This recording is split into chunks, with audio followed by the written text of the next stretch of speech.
Car prices continue to climb. This means fewer and fewer options for those who want a sticker price under $15,000. Such low-priced cars aren't extinct, yet, but your choices are limited. Still, you do have choices. In today's video, we're going to take a look at the best vehicles you can walk onto a lot and buy the base model for less than $15,000, before taxes, fees, and other mandatory charges. But before we begin with the video, please take a moment to subscribe to the channel, and don't forget to hit the bell icon so you get notified when I come back with another amazing video. Without any further ado, let's jump into the video. Number 3. Chevrolet Spark. There are just 2 new cars on the market whose engines make less than 100 horsepower. The 2022 Chevrolet Spark is one of them. City dwellers with no aspirations of hitting the interstates will be fine with that. Those who enjoy rowing their gears will also be pleased to know that the standard 5-speed manual transmission is the one to choose. It gets the most from the Spark's 89 horses. The available continuously variable automatic transmission simply doesn't play well with this hatchback's engine. The 2022 Chevrolet Spark starts at $13,600.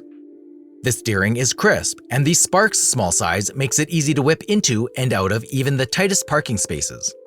So long as you're not motoring over broken pavement, it's rather fun to drive. Active safety equipment is limited, as a rear-view camera is the only standard feature. Forward collision warning, automatic emergency braking, and rear parking sensors are available. This low-priced hatchback cabin has many of the hard plastics you would expect for a car in this price range. However, the plastics aren't cheap-looking. The 2022 Chevrolet Spark also comes with the top-flight Infotainment 3 system. It's one of the better infotainment systems on the market, and includes standard Apple CarPlay and Android Auto, a couple of USB ports, and voice recognition. The seats, while capable of handling tall people, are on the stiff side and can get uncomfortable quickly. Also, cargo space is disappointing for a hatchback. With the second row raised, there are just 11.1 cubic feet. Drop that row, and a paltry 27.2 cubic feet is exposed. Number 2. Mitsubishi Mirage. Gas mileage in the 2021 Mitsubishi Mirage is excellent. The Mirage gets 36 miles per gallon in the city and 43 on the highway. Normally, that's something to celebrate. However, fuel economy is so good because the engine is so weak. It makes just 78 horsepower. At that level, even pulling away from a stop sign is a challenge. If you require any meaningful acceleration, you'll have to smash the gas pedal and ignore the groans as the little 3-cylinder engine tries to meet your needs. The 2022 Mitsubishi Mirage starts at $14,645.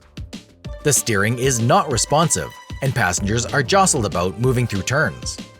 Any imperfections in the road surface will transmit to the cabin. That makes for a bumpy and noisy experience. Its crash test score is low, and there are relatively few standard active safety features. The Mirage is inexpensive and has a decent infotainment system. That's in the plus column for the Mitsubishi. Things go down quickly from there. The 7-inch touchscreen that controls the Mirage infotainment system is well positioned on the dash and easy to operate. Bluetooth, a USB port, and smartphone connectivity are all standard. Cargo capacity isn't horrible, but it's nothing to get excited about. The hatchback offers up a maximum of 47 cubic feet behind the first row. There's 17.1 behind the rear seat.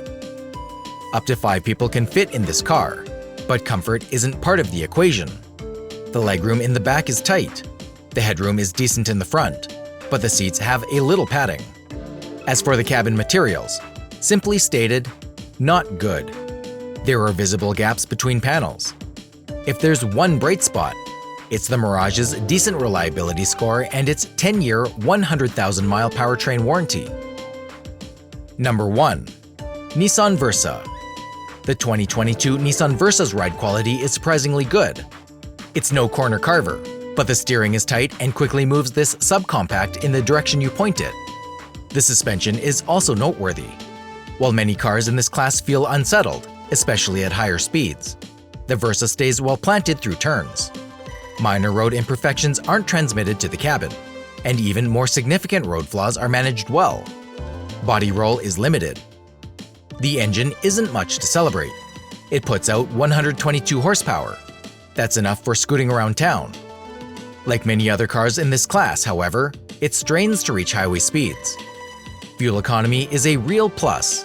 The Versa gets 32 miles per gallon in the city and 40 miles per gallon on the highway. There's also a decent number of active safety features. Forward and reverse automatic emergency braking are standard. Blind spot monitoring and rear cross traffic alert are available. There are lots of plastics in the cabin, but each is well shaped and fitted tightly together. The seats are of good quality, and both rows provide plenty of legroom. Headroom in the back, however, can be snug for taller riders. Cargo space is also good. The trunk provides a respectable 14.7 cubic feet. Add in mostly positive reviews from professional automotive journalists, and it all adds up to an attractive subcompact. The major drawback inside is the infotainment system. The 7-inch touchscreen can be slow to respond to inputs, and smartphone integration is an optional feature. However, Bluetooth and a USB port are standard.